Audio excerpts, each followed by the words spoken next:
Company के बाद जो दूसरा सेक्शन होता है वो होता है पार्टनरशिप एक्ट। पार्टनरशिप के बारे में हम लोग यहां पर पहले क्या क्या चैप्टर पढ़ेंगे आपको बता देते हैं। एकदम शुरुआत से सीए फाउंडेशन का पार्टनरशिप सेक्शन जो होगा, और पार्टनरशिप सेक्शन से एक लार्ज पार्ट ऑफ पेपर हमारा होता है। पार्टनरशिप चैप्टर में पहले हमें पढ़ने क्या क्या है वो आपको मैं बता रहा हूं, ठीक है। आपको पहले पढ़ना क्या क्या है वो मैं बता दूं। पार्टनरशिप चैप्टर में सबसे पहले हम लोग पढ़ेंगे फंडामेंटल ऑफ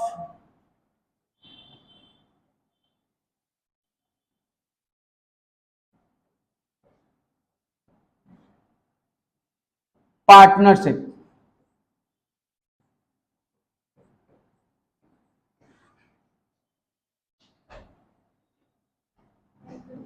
पार्टनरशिप का फंडामेंटल्स मतलब profit and loss appropriation,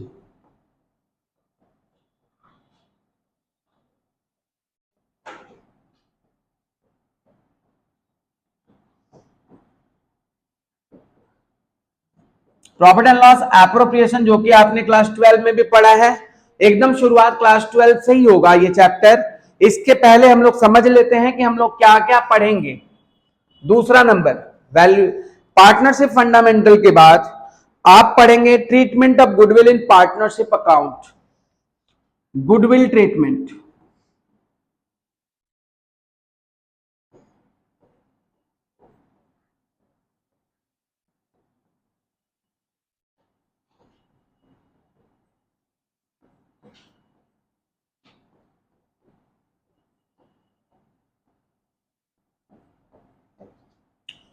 goodwill treatment in partnership. उसके बाद हम लोग पढ़ेंगे एडमिशन ऑफ ए पार्टनरशिप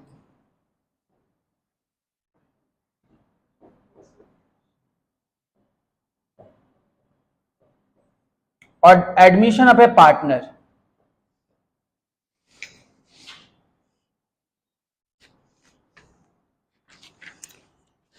इसके बाद हम लोग पढ़ेंगे रिटायरमेंट ऑफ पार्टनर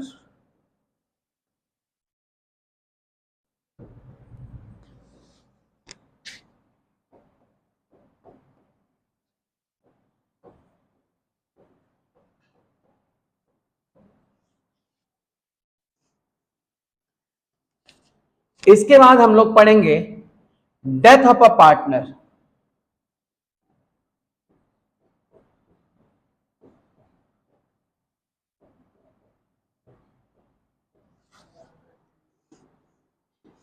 और ये नया ऐड हुआ है आपके सीए फाउंडेशन में, डिसोल्यूशन ऑफ पार्टनरशिप फॉर्म।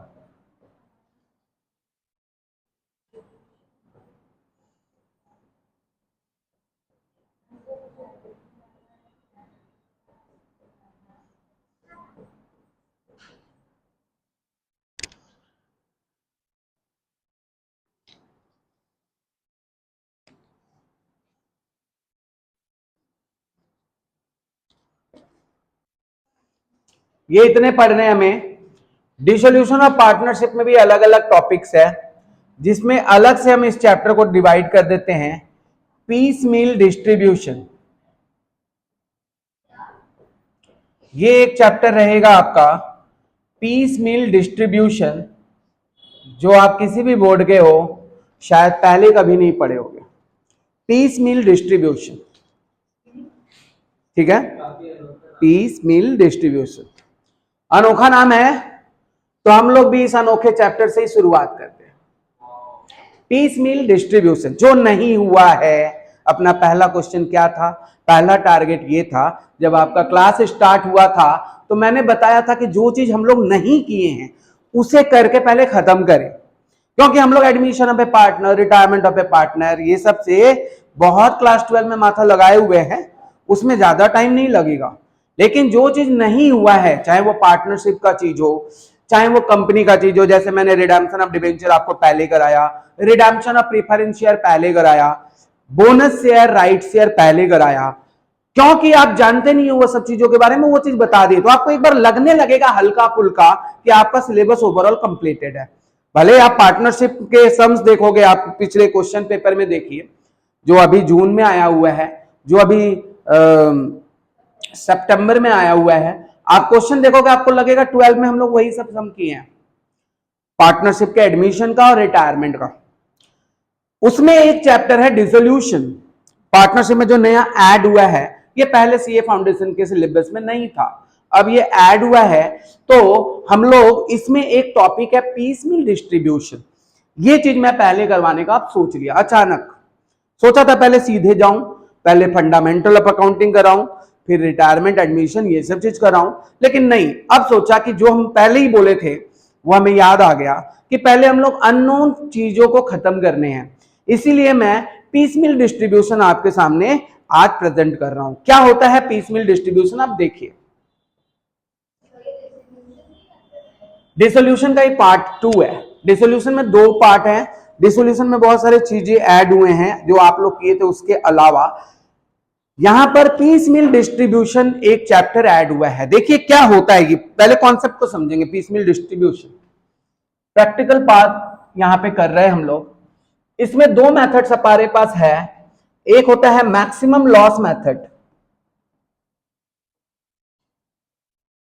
क्या होता है मैं अभी बता देता हूं।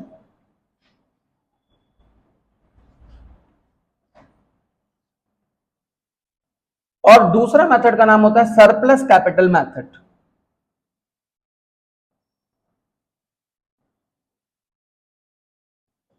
और पीसमील डिस्ट्रीब्यूशन आपको मैं बता दूं, पीसमील डिस्ट्रीब्यूशन जो है ना, ये आपके लॉन्ग क्वेश्चन में आने के चांसेस है। एक क्वेश्चन अकेला 15 मार्क्स का आएगा, ठीक है। Piecemeal distribution, dissolution, piecemeal distribution अगर क्वेश्चन आता है तो 15 मार्क्स का आएगा, बहुत लंबा क्वेश्चन होता है ये। लिख लिया आप लोगों ने।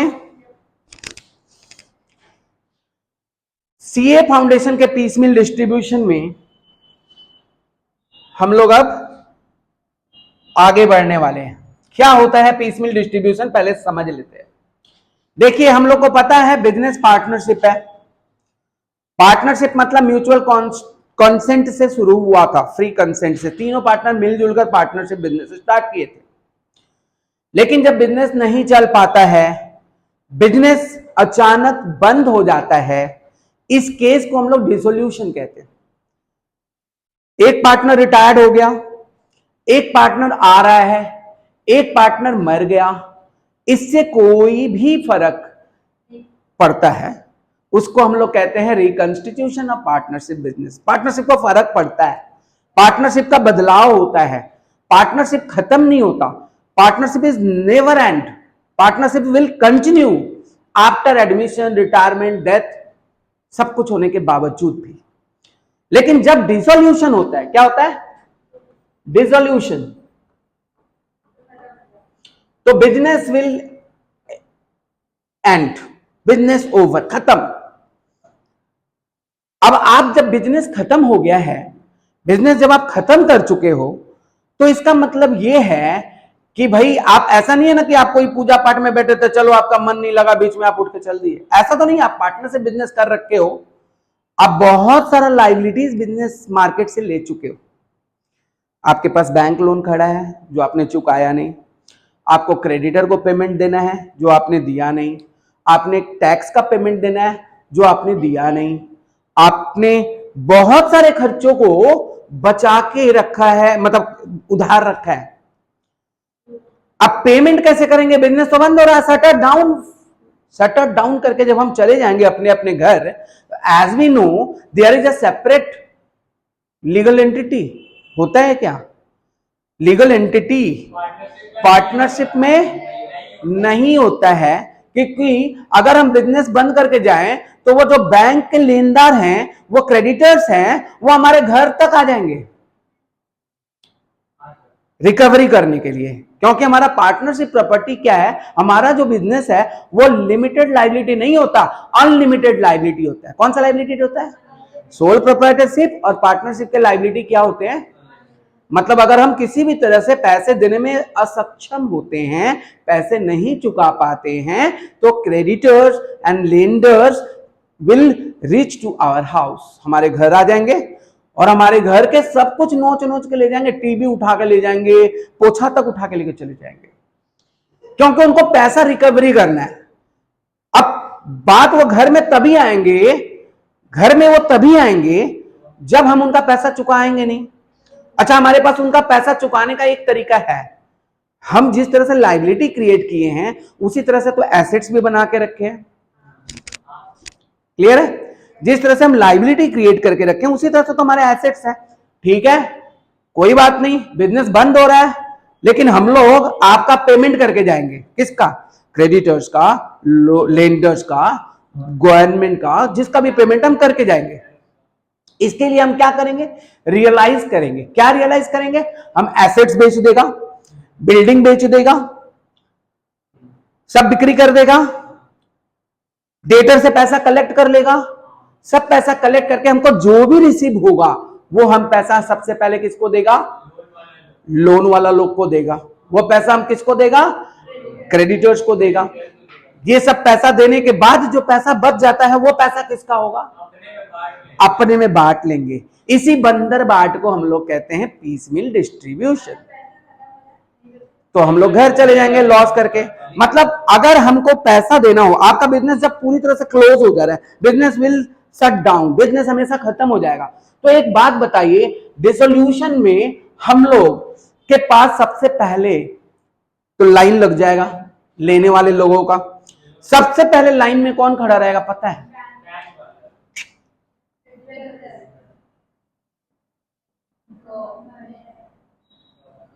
इसको पैसा नहीं दोगे ना, खतरनाक है। इनकम टैक्स पेड नहीं करोगे, ठीक है ना, तो आपके ऊपर केस हो सकता है। इनकम टैक्स आपका ड्यू है तो आपको पेड करना होगा। तो सबसे पहले लाइन में कौन खड़ा रहेगा? गवर्नमेंट। दूसरा लाइन में खड़ा होने वाला आदमी, बैंक से अगर आप लोन लिए हो, ठीक है ना, तो बैंक लोन। दूसरा लाइन में खड़ा हुआ आदमी कौन है? इसके बाद अगर आप किसी दूसरे से लोन लिए हो तो वो आएगा, और आप क्रेडिटर, ये भी मान सकते हो, क्रेडिटर्स। क्रेडिटर्स के बाद लाइन किसका खड़ा रहेगा? क्रेडिटर्स के बाद अगर कोई खर्चा आउटस्टैंडिंग आपने रखा है तो वो आप पेमेंट करोगे। एंड देन हम लोग, कोई पार्टनर अगर लोन दिया है बिजनेसमैन को, बिजनेस को, तो वो अपना लोन लेगा। ये सीक्वेंस आपको लिखना चाहिए। और इसके बाद पार्टनर्स कैपिटल में बटेगा।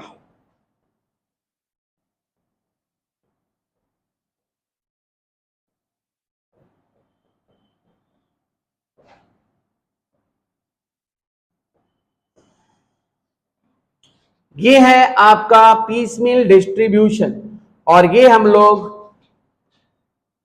इसी तरह से पेमेंट करेंगे अपने लायबिलिटीज का, इसी सीक्वेंस में। Sequence of settlement, due settlement, sequence of due settlement, ये लिखिएगा।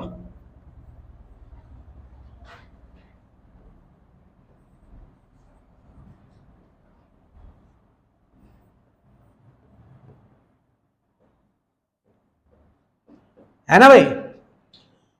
सबसे पहले हमारे पास जब लाइन में लोग खड़े रहेंगे तो हम बोलेंगे भैया पहले तो हमको सरकार को देने दीजिए।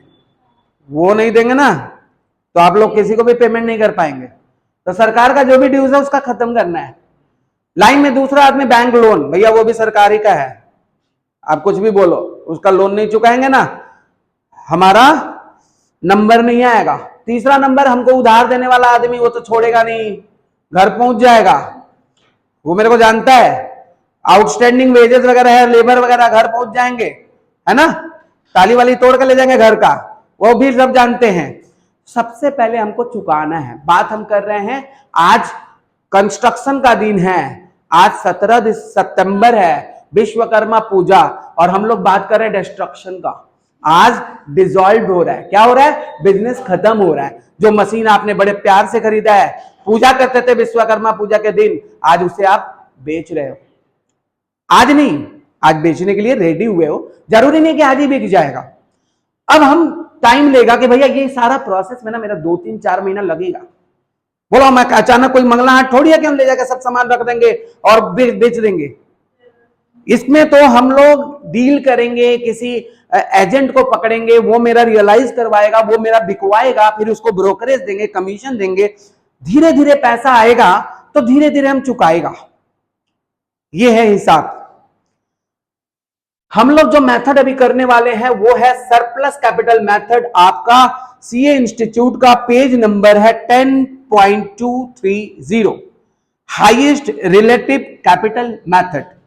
Highest relative capital method.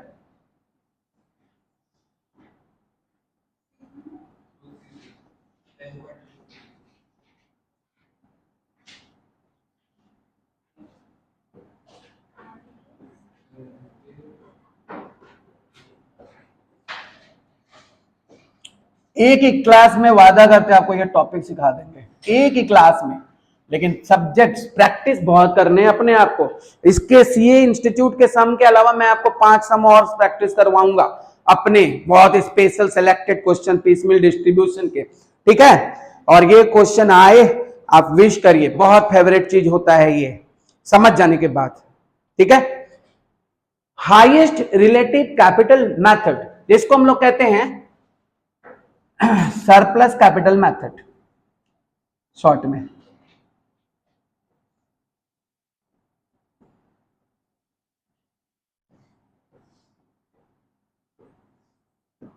ठीक है,